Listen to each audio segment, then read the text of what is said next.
नमस्कार, मैं डॉक्टर दुर्गेश पाठक मेरे YouTube चैनल में आप सभी का स्वागत करता हूं। दोस्तों, आज मैं आपको जो वीडियो दे रहा हूं वो doctrine of signature of phosphorus पर दे रहा हूं। फास्फोरस एक बहुत कॉमन और इम्पोर्टेंट रेमेडी है होम्योपैथी के अंदर, इसलिए ये जरूरी है कि आप फास्फोरस के बारे में जो इम्पोर्टेंट चीजें हैं उनको जानें। तो आइए दोस्तों, हम अपना वीडियो स्टार्ट करते हैं। दोस्तों, फास्फोरस केमिस्ट्री के अंदर, या हम कहें फास्फोरस एक ऐसा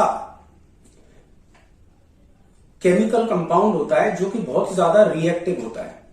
अगर आप फास्फोरस को किसी के भी साथ कंबाइन करते हैं तो वो बहुत जल्दी रिएक्टिव हो जाता है। अगर आप इसको केमिस्ट्री की नॉलेज में पढ़ेंगे या किसी केमिस्ट्री के टीचर से पढ़ेंगे तो वो आपको ये बताएगा कि जो फास्फोरस होता है वो बहुत ज्यादा रिएक्टिव कंपाउंड होता है। और मुझे ये बताने की जरूरत नहीं है दोस्तों कि फास्फोरस का पेशेंट कितना ज्यादा रिएक्टिव पेशेंट होता है। जैसा कि आप जानते हैं, फास्फोरस का जो पेशेंट होता है वो बहुत ज्यादा इमोशनल होता है। अगर आप उसको कोई ऐसी मूवी दिखा दीजिए जिसमें कोई रोने का सीन चल रहा है तो वो तुरंत रोने लग जाएगा। अगर आप उसको कोई खुशी की चीज बता दो तो वो तुरंत खुश हो जाएगा। वो एक्सटर्नल स्टिमुलाई से बहुत ज्यादा रिएक्टिव होता है फास्फोरस का पेशेंट, और उसमें ये जो कैरेक्टर है वो, चूंकि फास्फोरस एक रिएक्टिव कंपाउंड होता है, वहां से आया है। कोई भी जरा सा भी लाइट में चेंज होएगा उसको प्रॉब्लम होगी, कोई भी वेदर में चेंज होगा उसको प्रॉब्लम होगी, बाहर कोई भी हंस रहा है, रो रहा है, गुस्सा कर रहा है, फास्फोरस का पेशेंट जरूर अफेक्ट होगा, क्योंकि वो एक्सटर्नल स्टिमुलाई से बहुत ज्यादा रिएक्टिव होता है। दूसरा डॉक्ट्राइन ऑफ सिग्नेचर, दोस्तों, on behalf of knowledge of the chemistry, phosphorus जो होता है वो दो प्रकार का होता है, एक रेड फास्फोरस और एक व्हाइट फास्फोरस। जो व्हाइट फास्फोरस होता है, एक्चुअली जब फास्फोरस को आप थोड़ा सा भी ऑक्सीजन के अंदर एक्सपोज करते हैं तो वो एकदम शाइनी हो जाता है, ग्लॉसी हो जाता है और बड़ा सुंदर लगने लगता है, जिसको केमिस्ट्री की लैंग्वेज में कई बार वीनस फास्फोरस भी कहते हैं। दोस्तों, जो वीनस होता है, जिसका हिंदी में अनुवाद होता है शुक्र, ज्योतिष विज्ञान में जो वीनस टर्म होता है, शुक्र को रोमांस का इंडिकेटर माना गया है। तो जो व्हाइट फास्फोरस होता है वो काय के लिए जाना जाता है? रोमांटिक बिहेवियर के लिए। फास्फोरस का पेशेंट देखिए आप, कितना ज्यादा रोमांटिक होता है। उसको हर किसी से लव चाहिए, उसको हर किसी से दोस्ती करना होती है, किसी के साथ में वो दुश्मनी नहीं करना चाहता, सबसे इस तरीके से मिलेगा जैसे वो उसको बहुत दिनों से जानता हो। उसको सबके साथ बनानी होती है, सबके साथ बैठना होता है। इसलिए आप देखिए फास्फोरस में एक सिम्टम आप देखेंगे कि फास्फोरस के बहुत ज्यादा दोस्त यार होते हैं, सोशल मीडिया पर भी बहुत ज्यादा उसके फ्रेंड्स होंगे। इसके अलावा उसके अंदर एक सिम्टम पढ़ते हैं आप, डिजायर टू बी मैग्नेटाइज। हर व्यक्ति के इन्फ्लुएंस में रहना चाहता है वो, हर व्यक्ति को इन्फ्लुएंस करना चाहता है फास्फोरस, और ऐसा फास्फोरस का ये कैरेक्टर व्हाइट फास्फोरस की वजह से आता है।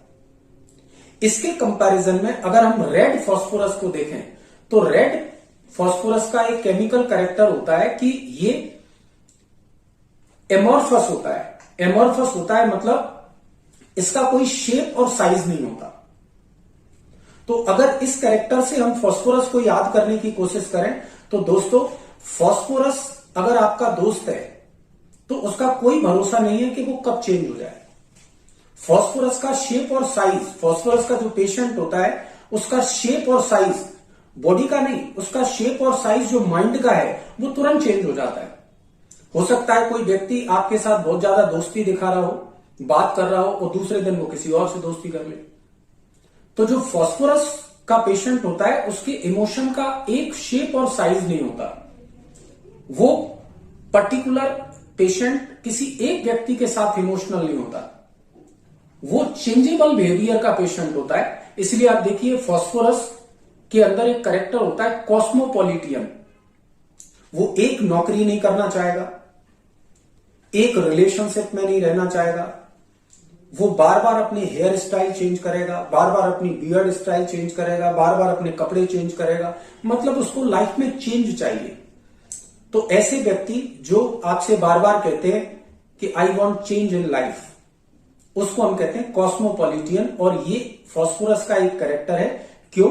क्योंकि फास्फोरस जहां से बन रहा है रेड फास्फोरस से, वो एमोर्फस होता है, और व्हाइट फास्फोरस के कारण वो रोमांटिक बिहेवियर का होता है, वीनस बिहेवियर का होता है, लुकिंग वाइज अच्छा होता है। इसके अलावा मैंने आपको पहला डॉक्ट्राइन ऑफ सिग्नेचर बताया कि ये रिएक्टिव क्यों होता है, क्योंकि इसका कंपाउंड किसी के भी साथ मिल जाता है, किसी से भी अफेक्ट हो जाता है। तीसरा डॉक्ट्राइन ऑफ सिग्नेचर, दोस्तों आप सब लोगों ने सुना होगा कि फास्फोरस के अंदर जो फास्फोरस माइंस होती हैं, जहां से फास्फोरस निकाला जाता है, फास्फोरस की जो खदानें होती हैं, वो बहुत अच्छी फर्टिलाइजर होती हैं। या जिस जमीन में फास्फोरस की मात्रा ज्यादा होती है उसमें खेती बहुत अच्छी होती है। ऐसा माना जाता है कि फास्फोरस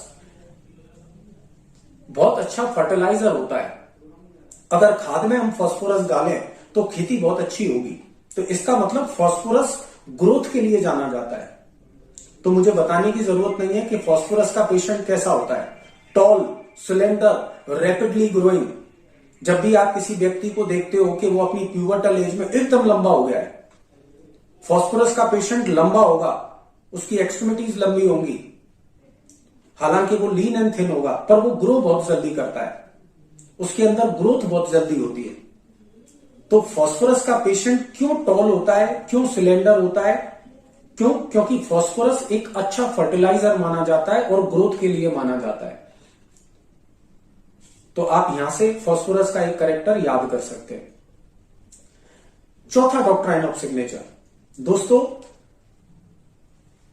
फास्फोरस की जब पॉइजनिंग हुई तो यह देखा गया कि फास्फोरस जिस व्यक्ति ने भी एक्सीडेंटली इंजेस्ट कर लिया काफी मात्रा में, तो उसकी पूरी बॉडी में जो उसके एक्सटर्नल सरफेसेस थी या जो इंटरनल विसरास थे, सभी जगह पर इन्फ्लामेशन हो गया। तो ये इन्फ्लामेशन के लिए बहुत अच्छी दवाई है।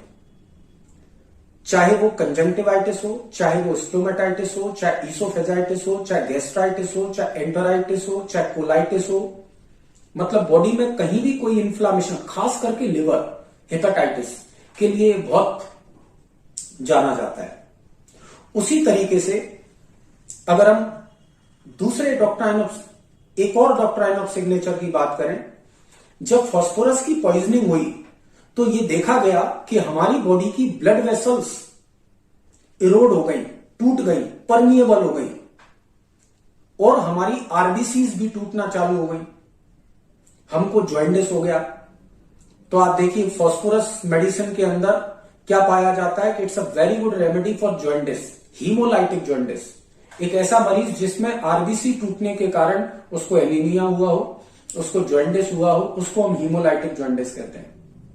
इसके अलावा चूंकि इसकी कैपेसिटी होती है ब्लड वेसल को तोड़ने की, इसलिए ये एक हेमरेजिक डायथेसिस की मेडिसिन होती है। इसमें हेमरेजेस बहुत ज्यादा मिलते हैं। अब हम बात करते हैं एक और डॉक्ट्राइन ऑफ सिग्नेचर की। अगर आप फास्फोरस का ह्यूमन बॉडी में मेटाबॉलिज्म पढ़ेंगे तो आप पाएंगे कि फास्फोरस हमारे टीथ और बोन में बहुत ज्यादा मात्रा में पाया जाता है। अगर इससे हम फास्फोरस का कैरेक्टर याद करें तो दोस्तों मुझे यह बताने की जरूरत नहीं है कि phosphorus is the very good remedy for bone diseases. खास करके जब बोन में इन्फ्लामेशन होता है, बोन खराब हो जाती है, बोन में कैरीज हो जाती है, टूथ में कैरीज हो जाती है, ऐसी सिचुएशन में फास्फोरस बहुत काम आता है। तो दोस्तों फास्फोरस केमिकली चूंकि रिएक्टिव होता है, इसलिए इसका मरीज बहुत ज्यादा इमोशनल और एक्सट्रोवर्टेड होता है। फास्फोरस का पेशेंट फास्फोरस जो केमिकल है, जब वो रेड होता है तो एमॉर्फस होता है, उसका कोई शेप और साइज नहीं होता, और जब वो व्हाइट होता है तो वो बहुत सुंदर और बहुत ज्यादा चमकीला नजर आता है। इसलिए फास्फोरस का पेशेंट रोमांटिक होता है, डिजायर टू बी मैग्नेटाइज्ड होता है और जल्दी जल्दी अपने दोस्त और रिलेशन से बदलता है, कॉस्मोपॉलिटियन होता है। फास्फोरस केमिकल चूंकि एक अच्छा फर्टिलाइजर होता है, इसलिए फास्फोरस का पेशेंट रैपिडली ग्रो करता है as far as body is concern.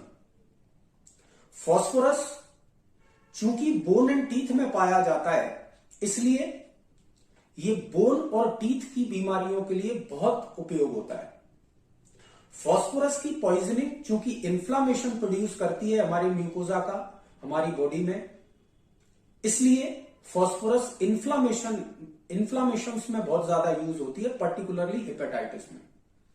Phosphorus की पॉइजनिंग में चूंकि ब्लड वेसल्स टूट जाती हैं, आरबीसी टूट जाती हैं, इसलिए फास्फोरस हीमोलाइटिक जॉइंटिस, एनीमिया और वेरियस काइंड ऑफ हेमरेजेस के लिए एक मेडिसिन बन जाती है। तो दोस्तों, ये था मेरा doctrine of signature of the phosphorus पर एक वीडियो, जिसमें मैंने आपको फास्फोरस की केमिकल कैरेक्टरिस्टिक से फास्फोरस के मेडिसिन की कुछ कैरेक्टर को याद कराने की कोशिश की, जो कि हमारा डॉक्ट्राइन ऑफ सिग्नेचर सीरीज का मेन एम है। आशा करता हूं आपको मेरा ये वीडियो पसंद आया होगा। Thank you, good bye.